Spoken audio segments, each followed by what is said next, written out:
Hi there, Glocal citizens. Welcome back to the podcast that inspires a borderless mindset around manifesting a new world. I am your host, Florence Adu, coming to you from one of my favorite homes here in Accra. I have been with this family since the time when it was a dream. I used to meet with my guest husband, and he was working on it and putting our heads together on different things. And now it's like this just lived in, cozy, just home. And I love being here. And so with that background, it is a flashback forward episode. Last year we were doing the flashback forwards, but I guess this might be the first one of the year where we have a returning guest coming back to update us on her story. She was one of our first guests, folks, way back in early 2020. Anyway, we're here with, I'll get into her bio, and then as usual, we'll have our full-on conversation. She is a social entrepreneur and organizational leader, best known as the founder of Bliss Yoga Accra, Ghana's first full-service yoga studio. With a background in law, she brings cross-sector experience to her work, which bridges global perspectives with local impact, positioning her as a thought leader in mindful leadership, mentorship, social innovation, and international executive strategy. Nana Amoako-Anin, welcome back to the podcast. Thank you so much. The home energy that you shared, you have been a constant collaborator with life and moving to Ghana. So it's so great to see you again to just share more. Yes, yay. So let's get started. Let's remind our audience where you're from, where you're local, and what is your craft. I am originally from Ghana. My parents are quintessential Pan-Africanists who met in Legon. I was born in the United States to parents who are retired diplomats. And eventually, after years of being cross-pollinational of coming to Ghana in the summers, I ended up moving to Accra after years of working as a corporate lawyer, as a financier in New York City, as a mother, as a wife. We decided to move to Ghana. So in 2013, I've been here for 13 years. I am as you said, social entrepreneur. I have invested everything in Africa, from founding a yoga studio to a stakeholder in technology business, to also rooting myself here as in a home, building my own home, and raising a child who's now 16 years old.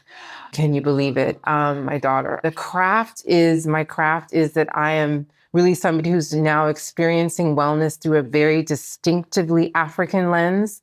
And I'm really calling on myself and community to reclaim wellness in Ghana. The core of my craft is creating spaces. They're physical, they're emotional, they're intellectual, where people can come back into relationship with their bodies. That could be in burnout in their nervous systems as corporate leaders, or it could be just in life.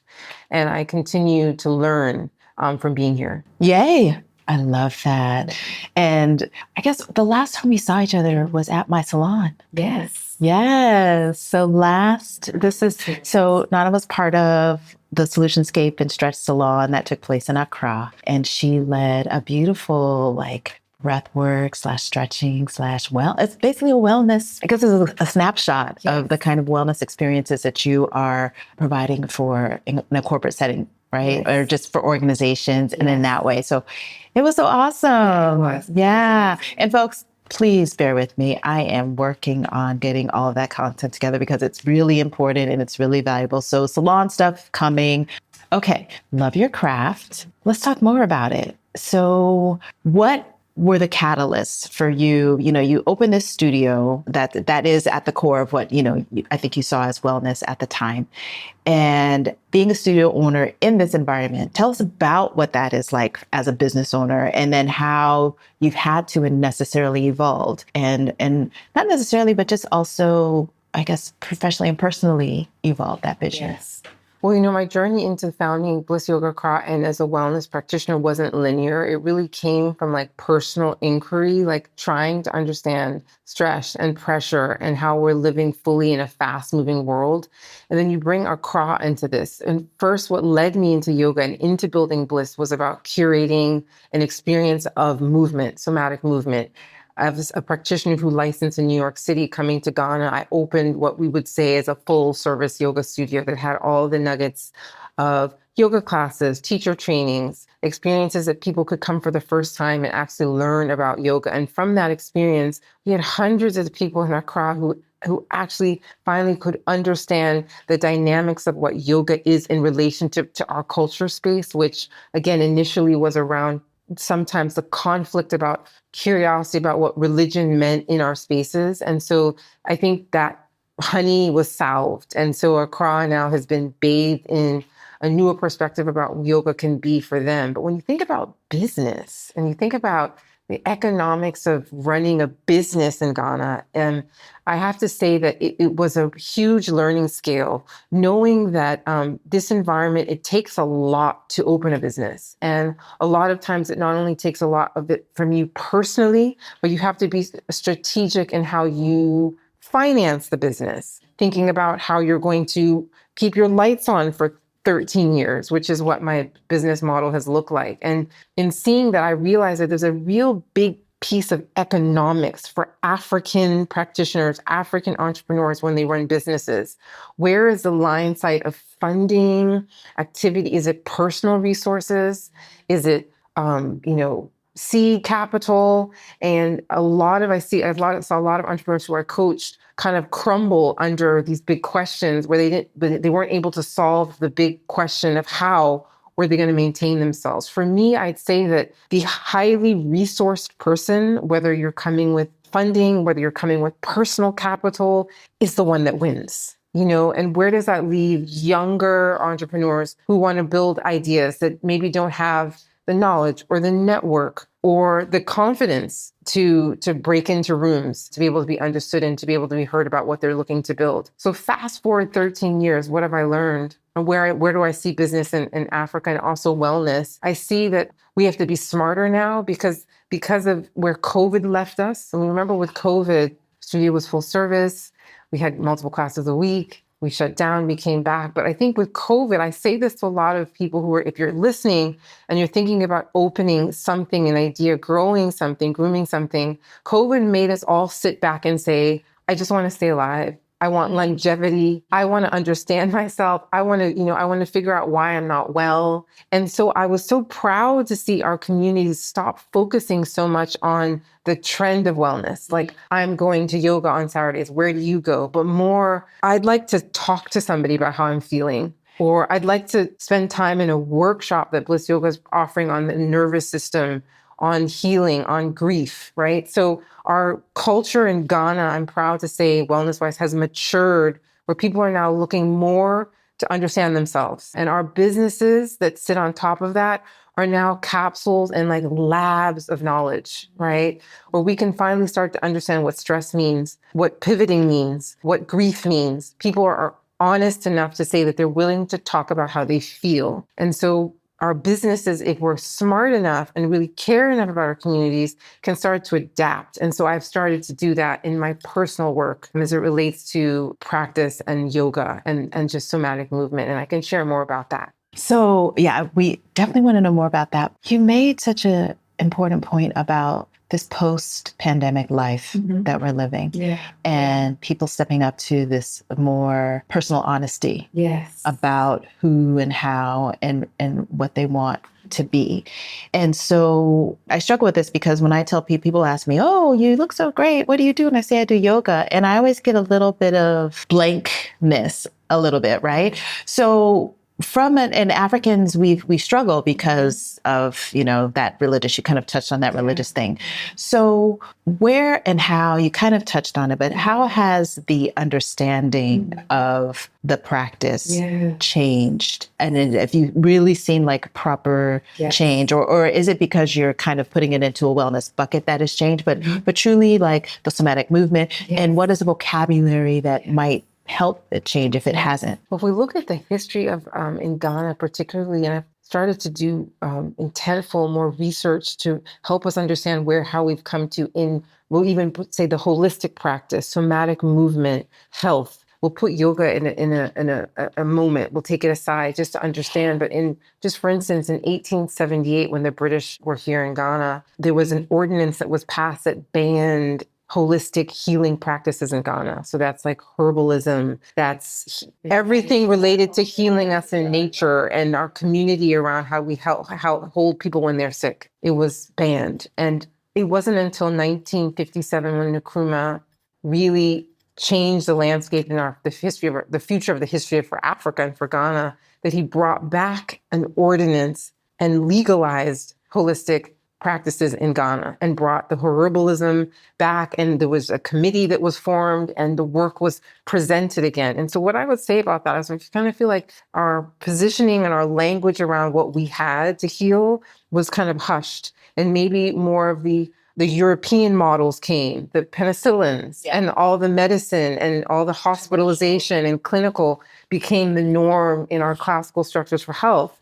And now that it came back in 1957, we had a long pause in how we looked at ourselves and how we look at our natural healing processes. So when I realized when we started practicing together in the community, particularly in 2013 when my studio opened, I think that there's a lot of people came to listen and hear about yoga, not to say that we're putting it in the same bucket as holistic African practice, but there seemed to be some fear as to, is this yet another alternative model that I need to be careful about? Sure. Because if we think about how we were paused, does that have effect on how our mothers and our grandmothers shared the practice with us? And so I think COVID is now this new juncture where we've finally been able to say to ourselves, let's go back. I mean, think about when Aisho Speed came to Accra. Think about the Shea Museum. Think about how beautifully celebrated these moments that have been here for centuries. People have really wanted to melt now into these layers of our health and our history and try to figure out how it all really works from a very practical and historic basis. And that's where we're coming from now. So the language now we're using, I think COVID has given us some freedom to say that we are African, and also that the world is actually looking at our tinctures, right? Mm-hmm. That a lot of what happened during COVID, where people got really into skin and everyone was sourcing and trying to figure out what works for them, and teas and tinctures, all of a sudden, all of that natural homeopathy has become something that the world is interested in. Not to say that we have to ask them to be interested in, but now our own have finally understood that it's safe to start to explore this more openly and make it part of our fabric again. And looking at that historical data around the ordinance as an interesting example. Wow, that's deep. I'm reading a book now called Conjure Women, and it's about the story of Black girl magic, quote unquote, in the US. Yes. And so how African health traditions were translated, lost, appropriated in the US. And one of the first story is about Vicks Vapor Rub, and how this was a combination of herbs and salves that a plantation owner took from his mammy, and then became one of the most wealthiest people in US history. He was making, think about this, back in the early post, like in the Reconstruction era, $3 million a year. I was like, hey, so much of what is also now, marketed remedies is from us, and it came from us, from our, natural traditions. So to your point, it's really this repair that we're having to rebuild. And it's great that there's attention to now wanting to do it. With that in mind, how did your pivot become the new services that you are? This broader holistic, you had the classes, you had the teacher training. How did you envision and structure the wellness practice that you now? Yes. And I think like I said, Bliss Yoga Accra is a life lab for all of us. It should be a community environment where people can feel free to come, and it stays with them as part of the fabric of Ghana, that we hope that it will continue as a legacy as it's in its present state. For me personally, in all the research that I have started to do more deeply, and reading and questions people would ask me about our indigenous practice in Ghana, and to understand that we have different systems of yoga all over the world, but particularly, again, when we think about the storyline and the language about yoga, there's a lot of silence around even specific means of practice like African Kemetic yoga in Africa. And understanding for those listening and tuning in, even in Africa, even in the US with wonderful practitioners of African American descent, many people don't even know that there is a practice that exists that is named African Kemetic Yoga, that 10,000 years ago in the pyramids in Egypt, we have images of those practices there. And those nuances have been discussed even within the Indian system with gurus who have written about those nuances and parallels. However, in understanding all of that, I realized something, and then doing more research, that if you even just go on Google and you try and find information about wellness in Africa, there's a huge vacancy. And so, journal articles, I could not find many books. I found this wonderful book, The African History of Africa, right? But we don't have the African history of wellness, right? So I decided that if we want to be able to be practitioners like myself who have bloomed a community or idea around our practice, how can we leave something behind where people are more learned? And so I started writing, and I launched a platform on Substack, which is called Wellness in Black. And it's an interdisciplinary lab that explores wellness, power, art, and really tries to talk about how we can be more captured, whether it's in the images that we publish of ourselves as yoga teachers that aren't online, whether it's how do we really help people understand the history of wellness in Africa and feel more empowered, even practitioners, to talk about it. So Wellness in Black has really been a nuanced environment that will live into in-person conversations, dialogues, and also maybe at some point some training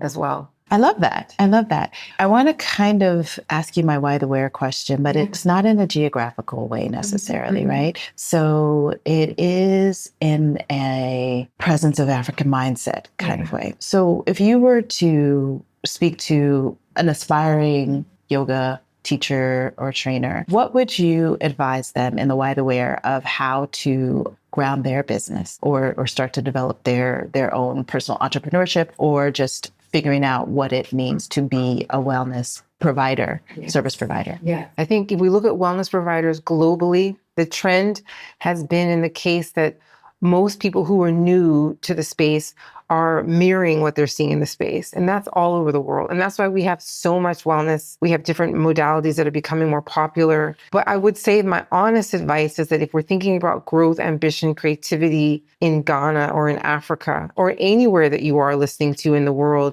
there's a tension about inspiration.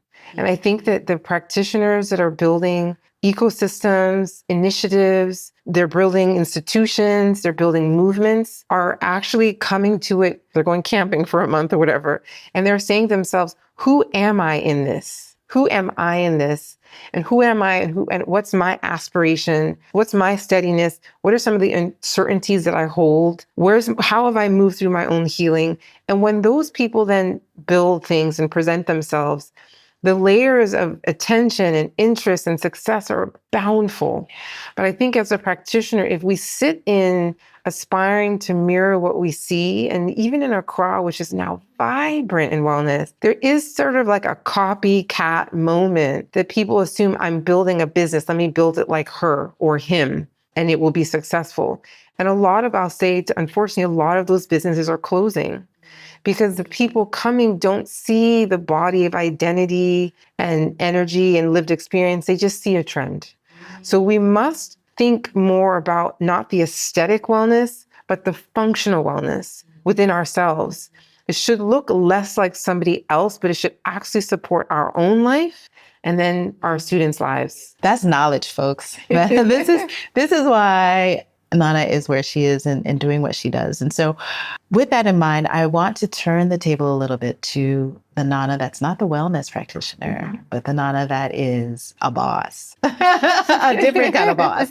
I was like, I know that your legal background, you've been doing things in real estate and generally working in the corporate sector here in Ghana, but you've been doing some amazing new things. So tell us about your experience. So you're in AI and you're in finance. So tell us about those two. Yes. And thank you so much, because I think when we come into this environment, I think of Ghana and Africa and certain cities around the world as this small island. And when you come into small island life and you identify yourself in maybe one space that's supporting your life, it tends to bubble up like perfume or like a bubble bath, and people assume that that is who you are.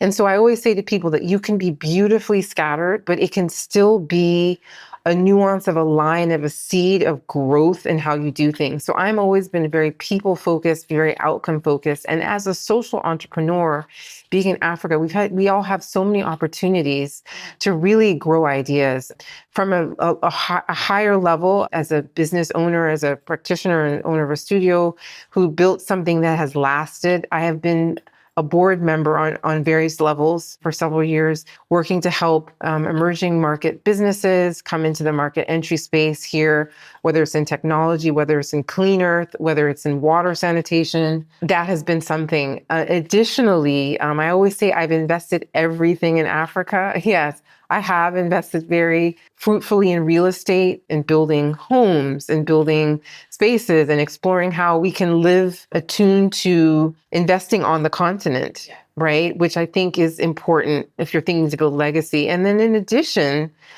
I also relied so heavily on technology as we moved through the studio, going from 15 students to 800 members at a point, learning that technology had to become something for us really prior to COVID, that I started to evolve into starting to really be interested in what other business look like in technology. And so founded and co-launched a business in Ghana, which is an AI technology company that works specifically on tax compliance USI the work is brought in, and we have a team. Our business is 6 years old, and we have a team that's based in Tema, the locality that works on tax compliance review. We have 20 people. It's a 20-person team. It's a 24/7 business because we are aligned with India and the US. And what I understand about this is that technology has become something that's a base in one of my spaces, but it's also become attuned to our whole entire universe, right? So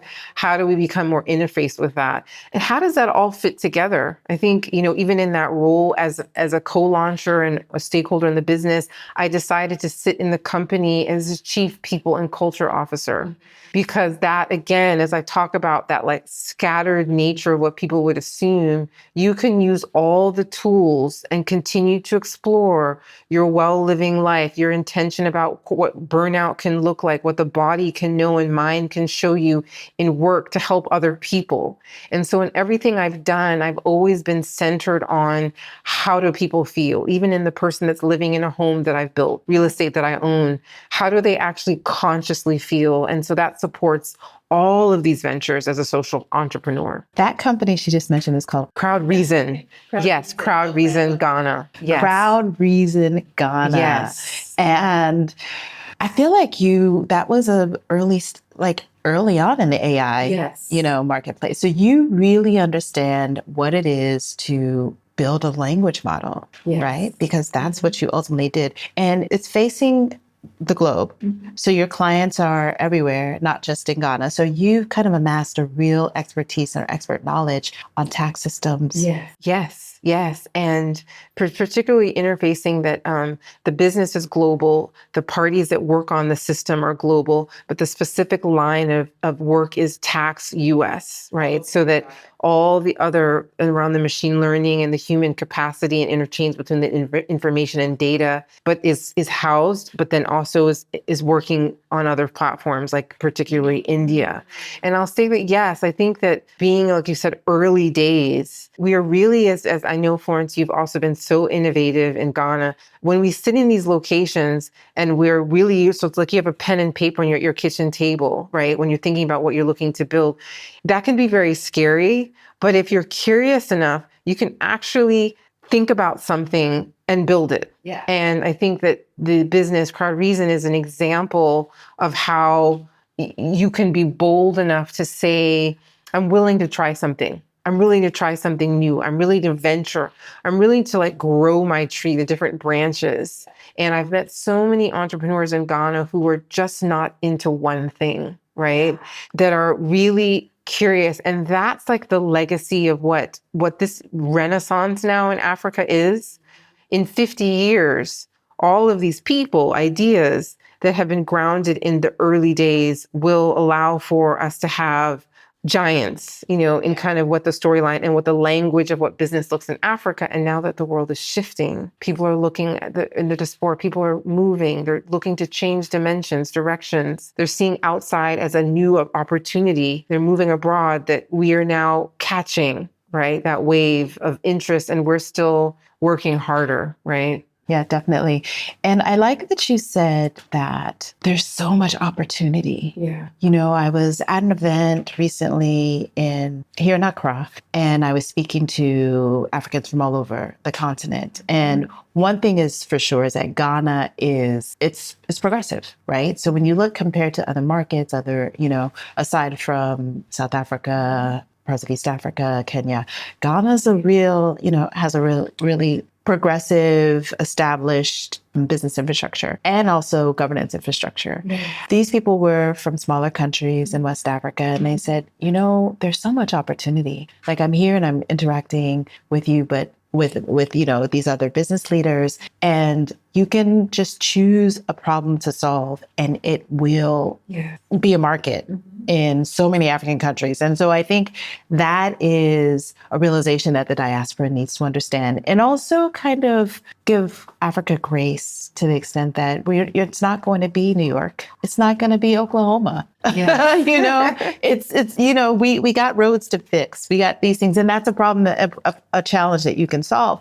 But to the extent that you can choose a problem and you can actually figure out how to solve it, that's what the beauty of Africa is. And so going back to what you said about the ways of funding a business, what are some of the ways that you've seen, that you've, thought about, with Crowd Reason, with your other, enterprises, self-funding? Most of my business here is self-funded. So what are some of the different ways that you're seeing and have leveraged and are knowledgeable about in terms of? Yeah, I think we become the experts when it comes to the funding conversation in this environment versus banks that come in to do trainings, or you sit in different entities that have come to bring in entrepreneurs to talk to them about how to get funding.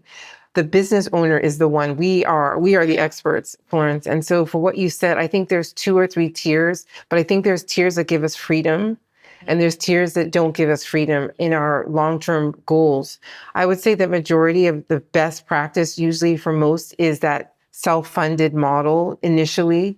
And I have to say that when we think honestly of what that can sound like somebody's going to come in, like maybe they want to open a shea butter distribution company, or they want to move into cannabis. There's been recent ordinances, the recent law that came in. What are they going to do? There's an elitist market to talk about funding and saying that one would be self-funded in this environment. And I think we just have to be square about that. And most of the businesses that are self-funded I would say the term, have been graced with, are highly resourced in some capacity. The second tier that I see a lot of folks moving along is grants or private equity that comes in. But I think that with the private equity model, the VC model, that puts a lot of pressure early days on a business to prove. And in environments like Africa that are so seasonal, that you have an idea that you think is like the perfect moment, then when you get in the business, you start interfacing with your market and you realize you're going the wrong way. But then what happens to the funding? Because their expectation is that the model that you offered them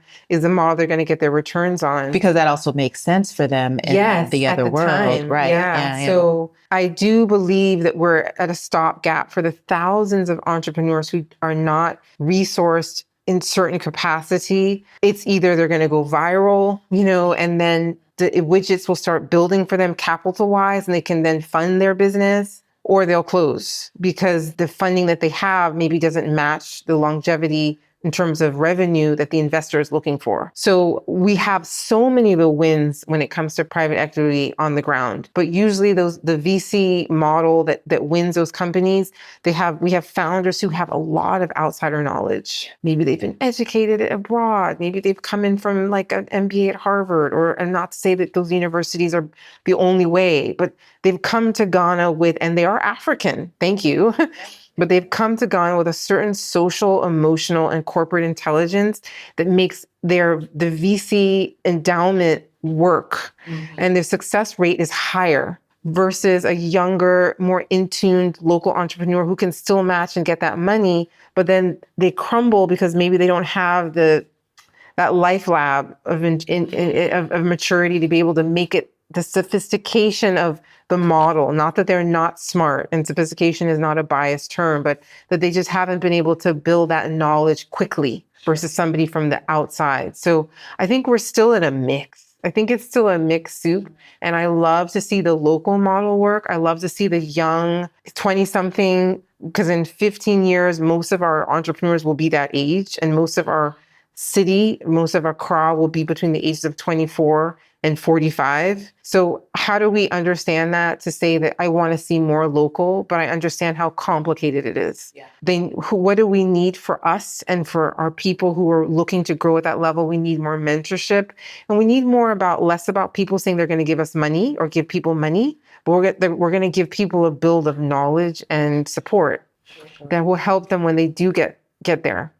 I think mentorship is such an underrated, under talked about, under discussed resource. And I find that I get so much joy out of mentoring young people. Yes. But it's also very eye-opening because that's another problem to solve. Because what I've realized in speaking with Zs and older alphas, that our education system and the ways of learning are totally disrupted right now. Yes. And so what we took for granted in terms of like, oh, but you should know this. Like, why wouldn't you know this? That's also part of that gap that is in the way of that, takeoff, right? And so I wonder if you have any thoughts, ideas on, and experiences in terms of getting us who are right mentors to be mentors, right? Yes. How do we decide and come and do this thing? Yes. And I think that what we lack and what we should look for inspiration from is our parents, our grandparents, and where Nkrumah set a paradigm about what education looked like in the 50s, when our parents were being educated, how proud they were about sharing knowledge, how proud they were about mentorship, what Legon, how esteemed the students of graduates of Legon, who they were, right? With the professors that they became. I think that the challenge now is everything is so quick. Everything is so fast. But our generation, we have to ask ourselves a really deep and honest question. Are we really willing to help? And is our market, though, now more about what we can build, what we can even extract in the most positive ways to build businesses in our environments, but extract revenue, extract, right, wealth? Are we the folks that are really standing in front of each other, standing in front of audiences who are really looking up to them?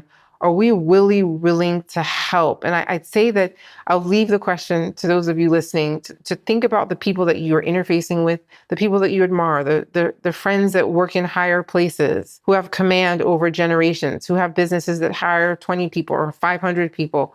Are those people really willing to help? What's the end goal, right? Our Pan-Africanist parents who went to Cambridge's, like my mother, or went to Berkeley, like my father, and did a PhD, who then came back to open foundations to try and educate the future state of past their lifetime. Are we like that? Are we? I love that question. We're going to leave that to you. And I'm going to encourage our audience to really engage with this conversation because we're asking questions that this is a dialogue that I'd love to continue to have. And speaking of dialogue, let's talk about Glocal speak.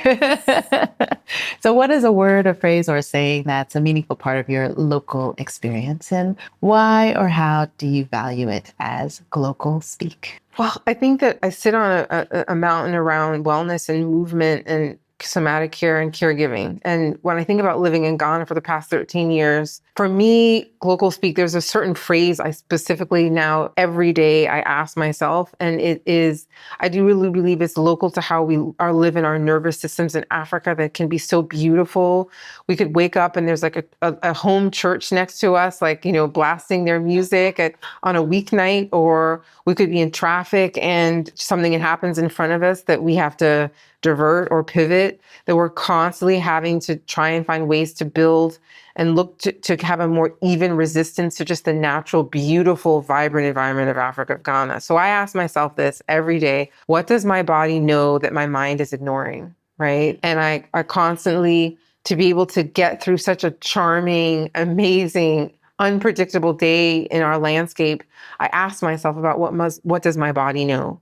And then what am I ignoring in my mind? And I put those two things together, and it really allows me to stay present, to stay more activated about being here, to stay in love with living in Ghana, because I'm always going back to my body. And so that's a powerful way of me using that system of that question you asked, and questioning myself and others too. Like, what is your body telling you, and what is your mind ignoring? So deep. Yeah. I'm sitting here thinking about it because we wake up every morning and the first thing we realize is our body, right? And then our mind starts to come alive and all these things. And I think what most people do is they rest in their habits.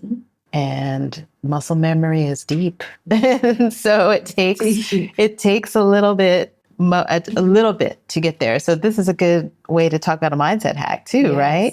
So what is your mindset hack? How do you hack your mindset?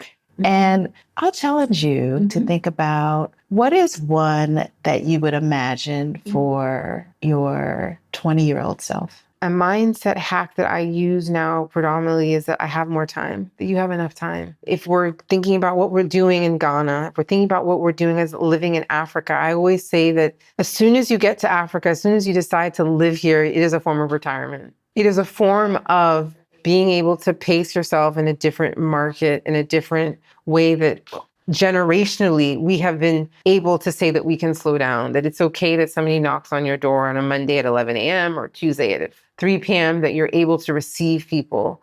And so a mindset hack that I always, again, is internal to me, is saying to myself and others, like, you have more time than you ever would have had. And so what are you going to do with it? Sometimes I think that we're fearful because we come from existences that tell us that there isn't any time, that we have to, we have got to work like this. We've got to, get up at this time and have to do the work. And that's just maybe more of a Western mindset. But here, I constantly have to remind people, and even myself every day, that there's more time. So I do journal, and in my journal, that's usually the first thing that I write, right? That you have more time. What will you do with it today? Right. And that's just a daily mindset hack. Daily.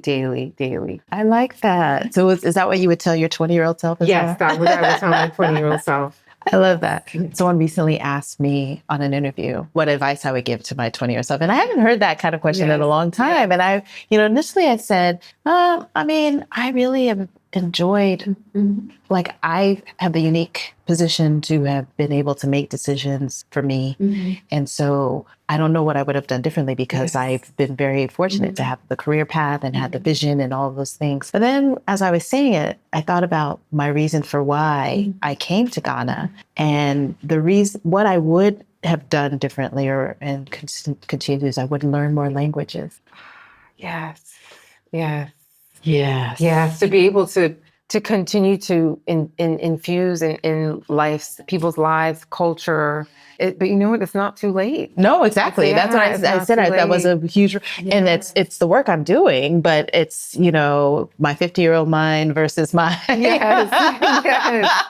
it's okay. Mind and time and life and a lifestyle that you've created, that you've been so globally present and inspiring to us, that we see you in different spaces, and also exploring yourself through different ways that you work as well. Right. Right. And it's so funny. I was listening to somebody talk. So somehow, I don't really look at social media so much. Terrible, guys. I would like to be better at it, but there's a intern for that. Yes. So I saw a clip of Jill Scott talking about where she is in life. And she said in her 20s, she was about working really hard.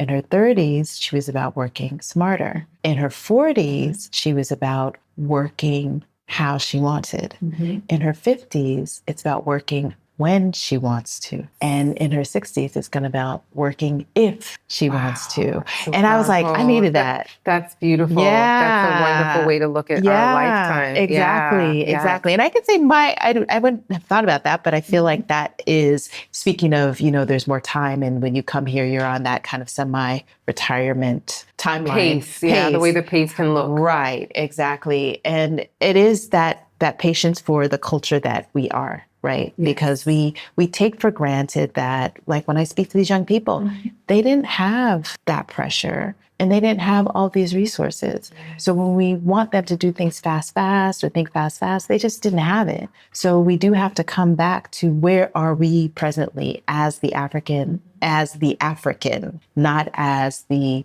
colonial African, but as the African. Yes. So that's a big Powerful, as the African, not as the colonial African. That's the barrier that I'm daily trying to break through, is how do we do that and how do we do that better? So let's talk a little bit more about what's new and next. What's good and new and next in Nana's world. What's new and next is to, sometimes we also have to stay in our norms to be able to see things more bigger when we stay in our current path. So really continuing to explore as a wellness practitioner and teacher always, but more particularly looking to speak to people more, to have conversations about what we're speaking about, to engage in perhaps traveling conversations, to engage with academia globally about what our wellness systems have looked like, how we have built them in Africa, and how the world can appreciate them. And so I see the future self for me is writing more, having more dialogues, traveling, right? Traveling with my story is what I'll say, exploring my story in front of other people that maybe will be more helpful to ignite a light on what we think about Africa now in building wellness systems. Yeah, I love that. I like what you said about the academic space. And so I'm wondering, what are your thoughts on, because when we look at schools, we look at the higher education, and I think lower, primary schools are starting, right? They're kind of having this, and I think alphas and a lot of Zs are like, oh, I need me time. So they will tell you, I need a wellness break. So they kind of are understanding a little bit of self-care. But if you think about the academic space, because you did mention that we don't have a canon of information or this repository of like our story, where would you love to see an academic program structured, or, something that is institutionalized to some extent in higher education? In Ghana. In Ghana. Yeah. I think we'll say this, that we look at the two gazes. We do have sort of some of the more Western influenced landscapes, some of the more international schools and programs and, universities who've done great work to scale consciousness around wellness, like Webster University. I worked with Webster University and the former lead, Krista Sanders, who I admire greatly, who's Global moved on citizens to, too. part of it, just moved on to so many amazing things. Always did a retreat with her early days with her executive team. So we have that system already. But let's be more careful and conscious, as I think you're alluding to, is our local environment, which is our local universities, right? Maybe there's more gaps. There's a lot more there to do. And particularly for my environment, I am now looking to enter those spaces.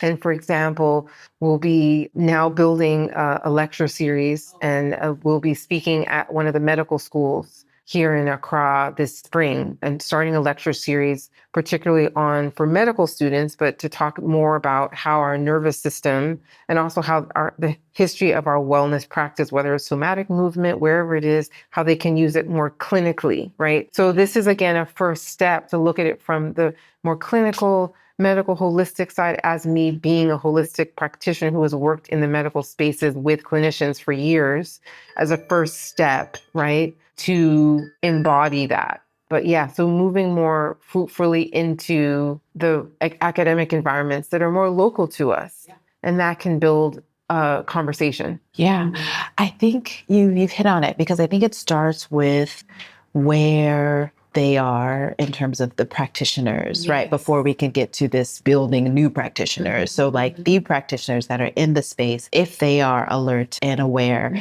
I'll give another story. My father was recently unwell, and he had a stay at the hospital. He's better. He's recovered now. And what I did, because I have studied pranic healing, is supplemented his medical care with the pranic healing. And every day I would go there and do the thing. And not one of the medical practitioners asked about it. Patients asked me about it. Mm-hmm. So one patient, the question he asked is like, what religion do you practice? And I said, I didn't address that question. I said, what I'm doing is an energy healing on my father. And he was like, oh, so your people, they've asked you to come. He didn't know that was my dad. I don't know why people wouldn't think that, but I don't know. But anyway, he said, oh, so people the family told you to come? I was like, no, that's my father. And he was like, oh, but then on the ward, the way that I was received was so different, right? Like I'm doing the healing, so I don't really see the eyes, but I did recognize that the nurses were kind of like, but it was all of the men, he's on the male ward, they were all looking and observing and just in awe. And so I think that there's an opportunity for the wellness, because I think it definitely accelerated my father's recovery, and I don't know if there was, I didn't need acknowledgement on it. I just knew that he was recovering and he's better and he's home now. But that kind of understanding of there's a whole holistic way that we can. Yes. And beautifully. And I'm so appreciative of what you shared about of your father, and how I'm so glad that he's well, and that you made that observation, that you were in a hospital setting offering this moment that could have been inquiry within a system, but you saw more curiosity from patients and like observers or people within this, just in the environment versus the practitioners, and so when we think about what we talked about, like into that ordinance, from 1878, that the color around what clinical care can look like, and in your father's perspective, that yes, that lecture that you co-lecturing with a professor at a medical school is really about trying to say honestly what you did. What you did in that moment is what we're now looking to influence the medical care market around. How do you care for a patient? And look at the clinical, of course, the IVs and the this, but where are they energetically? That's powerful. You're like a living example of how I was saying that my future offerings are to help bridge those conversations within certain tiers in our environment that might influence a change in how people get care, right? And how people live and explore and are just tuning back to what we've always had, which is touch and community and visiting at a certain level. That visit to your father was about energy. Exactly. Right? Exactly. And I think that you said about the touch, the empathy, because where we are with medicine is it's lacking that empathy a little bit, like the real hands-on. And so it takes, my mother's a nurse who refuses to retire. And so when I was telling her about the experience, she's like, oh, they're not really doing any nursing. And because she's a care practitioner, right? Yes. And that is what she did. She's like, we actually touch and we do this. And that's coming from her, I guess, the luxury of being in a Western context to some extent. But it was surprising, and it's not surprising, knowing that there was a law that basically put a space between you and the patient care. So we got work to do. I love that you're doing this. Yes. Yeah. Okay, Nana, I know our time is going. So you kind of, it seems like you have this holistic life where everything kind of moves together. But when you're not working, lecturing, thinking, what are some of the things you do? Are you a reader, a watcher, a listener, or what are some of your other favorites? I'm a self-professed, I'd say, although work as a practitioner, people assume that you are living in extroversion all your time, all your days, but I'm actually a self-professed introvert, and I'm a book person. So I always tell the story. When we moved to Ghana, we were packing out our place, or shippers came to pack us out in Brooklyn, our apartment in Park Slope, and we had 60 boxes of books. And the books are everywhere. They're in we have 4 different rooms with bookshelves, and I think that's a testament to my father, who's also a bookie, a music person. I love music. So I listen to music all the time. Our house is always plugged into that. I'm also just curious about social environments and art. So I spend a lot of time in the galleries. If there's anything that I can support art-wise with friends who are opening or sharing, it could be in curation of a conversation. I'm always curious in my introversion to peek my way out. But there's so much opportunity in Ghana creatively. We are in a renaissance. And so there's a lot of salons of learning that people are exploring that you can just, fall into. And that is so true. And that is one of the things that I have loved about my Ghana experiences. As soon as I came, I just found my creative tribe. Yes. And so there are people that I've worked with over the years. We've all grown, started families, that type of thing. And so that is one of the beautiful experiences of Ghana. And I'm looking, before we were talking, I'm looking at a new painting that Nana is in. I should take a picture and add it to, but it's beautiful. So yes, art, and there's beautiful art all around the home. A book that you love. Oh, wow. I can even find it for you and just share the title of it so I get it right for the audience. So Oh my gosh. Yes. It is The African History of Africa from the Dawn of Humanity to Independence. And it's by Zainab Badawi. And I was recently, my parents are in the US currently, and I was recently asked to go to their house to pick up some stuff for them. And like, I went into my dad's library and I said, well, this is probably the reason why they're away and I'm supposed to be going into his library. I found this book and it has been incredibly personal and interesting, and has given me a different perspective into kind of where we sit on the continent. So this is a book I'm currently reading and absolutely enthralled with. I am also currently reading that book. Wow. It's so thick and dense. Yes. And so it's like kind of academic. Yes. So that's why I'm reading that along with other things. Yeah. One good thing though is that she has a series on YouTube. Well, I watched it on YouTube. That is a complement to this. So truly transmedia production, where she tells a story of a lot of the stories that in visual perspective and in the interviews that she's done, that she mentions the people, she actually has those interviews on the program. Yeah, it's great. We're in the same mindset. Exactly. I feel like and I'm working on this now, is like, what is the Pan-African canon, right? And I think people have worked on it or thought about it, but we have this new renaissance of people. It's not even new. In the last 20 years, maybe 30 years, we know about the Kwame Nkrumahs, we know about the Thomas Sankaras, we know about all of these Pan-African leaders from the 60s, from the civil rights era or the African independence era.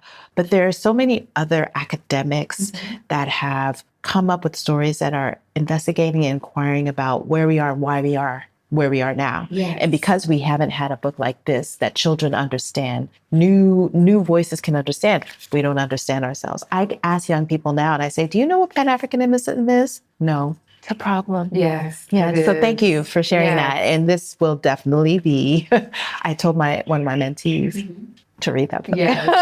I was like, you got to look at this book because it's history. Yeah, it's the stories that we don't know, that we let the Europeans tell us that they started it. But when we look at this, we know who did it. Yes. Yeah. Good. Yay. Lana, this has been It's been amazing. Fun. I'm honored to be back on the podcast. I admire your work. I admire all the guests that you've been able to share with us and share with the world. And I'm glad to have had a second seat at the table today. Yay. So before we go, do you have any last thoughts that you'd like to share with our listeners? Last thoughts? I would say that, we just have to take a deep breath. I think the world has really shown us that that we have to think about our functional wellness, and let's talk less about what's happening in the world, but let's talk more about how we can support each other in our lives. We honestly believe that the future is bright, but we have to be more foundational. We have to go back to the basics to be able to stay in an even life and a happy life. I love it. Thank you for that. All right, Glocal citizens, this has been another episode of the podcast. And this is our last installment of our March Her Story series. When it's Women's Her Story Month, our March series, every year we've done it since we started the podcast. It's such a pleasure to bring women's voices, African women's voices that are doing such diverse things. And I'm happy to end the series at home in Ghana with a kindred spirit. We have so much in common, from our U.S. upbringing to our landing back in Ghana. And so if you haven't, go back and re-listen to all or listen to all of the episodes, re-listen to every March, because our Women's Her Stories are also what's going to change the world. We need to recognize the power that women have to build and bridge. Not that men, you men, we love you too, but there's this thing about being able to empower a woman to change the world. And we haven't done it enough yet. So when we see it, we'll know why. All right. You can catch us Tuesdays with new episodes at glocalcitizenspod.com or wherever you get your podcasts. Like, share, subscribe, leave us a review. We love to hear from you. Check out the show notes. And until next time, bye for now.